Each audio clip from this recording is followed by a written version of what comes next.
Assalamualaikum warahmatullahi wabarakatuh. Nama saya Luki Toresi Saputro. Di sini saya akan mereview akhlak tasawuf dari pertemuan 2 sampai 6. Sebelumnya nomor induk mahasiswa saya adalah 40219021. Oke, masuk yang pertama adalah pengertian akhlak, moral dan etika.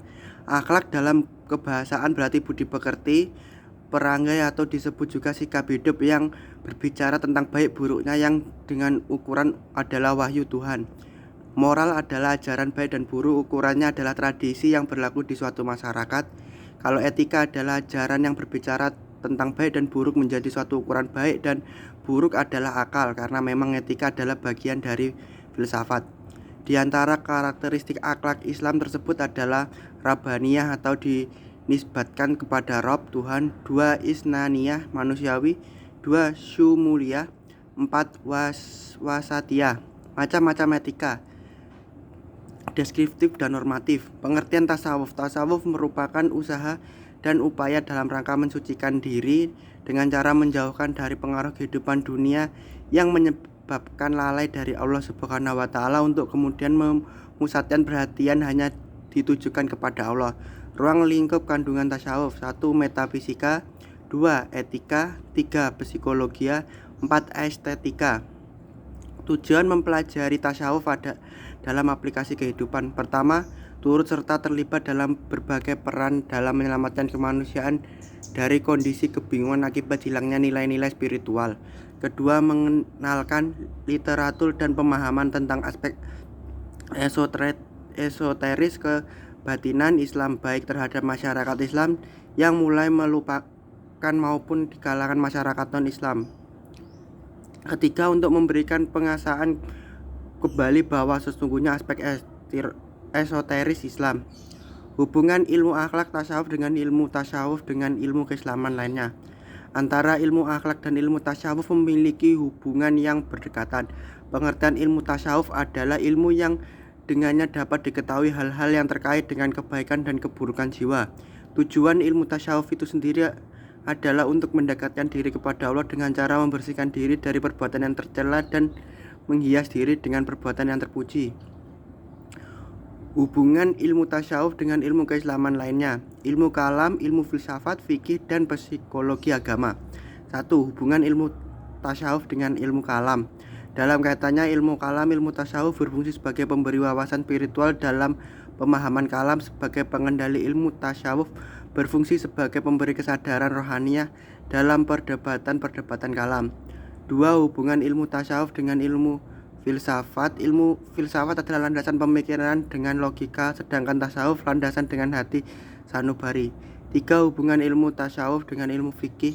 Ilmu tasawuf dan ilmu fikih adalah dua disiplin ilmu yang saling melengkapi, yang setiap orang harus menempuh keduanya dengan catatan bahwa kebutuhan perseorangan terhadap ilmu ini sangat beragam sesuai dengan kadar kualitas ilmunya.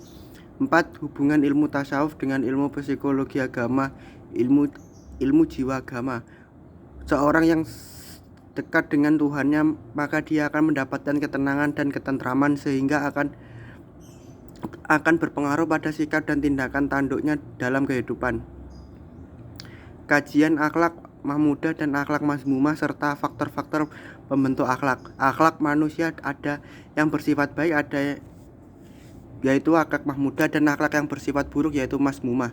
Akhlak yang baik ialah segala tindak laku yang terpuji, tingkah laku yang membuat orang lain senang dan nyaman serta tidak merasa terganggu. Akhlak yang baik berasal dari sifat yang baik pula, sehingga jiwa manusia dapat menghasilkan perbuatan lahirlah baik.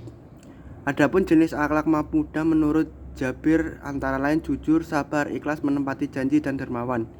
Akhlak mazmumah adalah perangai atau tindakan laku yang tercemir dari tutur kata, tingkah laku, dan sifat yang tidak baik. Macam-macam akhlak mazmumah antara lain egoistik, al-ananiyah, kikir, al-bukhil, dusta, al-buhtan, berolah-olah, al-sikriyah, khianat, al-khianat, aniaya, al-dulum, sombong, al-istikbar, dan sifat dengki.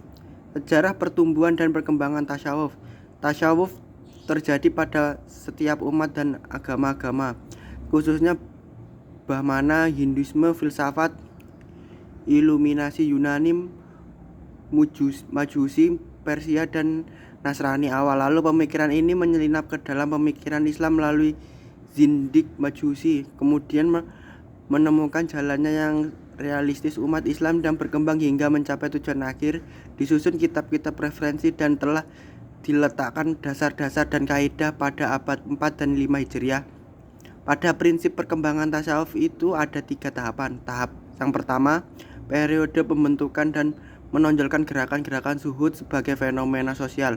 Periode ini berlangsung selama abad pertama kedua Hijriah yang dipelopori oleh para sahabat tabi'in dan tabi'in. Pada masa ini fenomena yang terjadi adalah semangat untuk beribadah dengan prinsip-prinsip yang telah diajarkan oleh Allah Subhanahu wa Ta'ala dan Nabi Shallallahu alaihi wasallam, untuk kemudian mereka mencoba menjalani hidup zuhud. Tahap kedua memasuki abad ketiga dan keempat Hijriah, tasawuf kembali menjalani babak baru. Pada abad ini tema-tema yang diangkat para sufi lebih mendalam. Tahap ketiga adalah abad ke-6 sampai ke-7. Tasawuf kembali menemukan sesuatu bentuk pengalaman baru. Persentuhan tasawuf dengan filsafat berhasil mencetak tasawuf menjadi lebih filosofis yang kemudian dikenal dengan istilah teosofi. Sekian review materi saya. Apabila ada kekurangannya saya mohon maaf. Wassalamualaikum warahmatullahi wabarakatuh.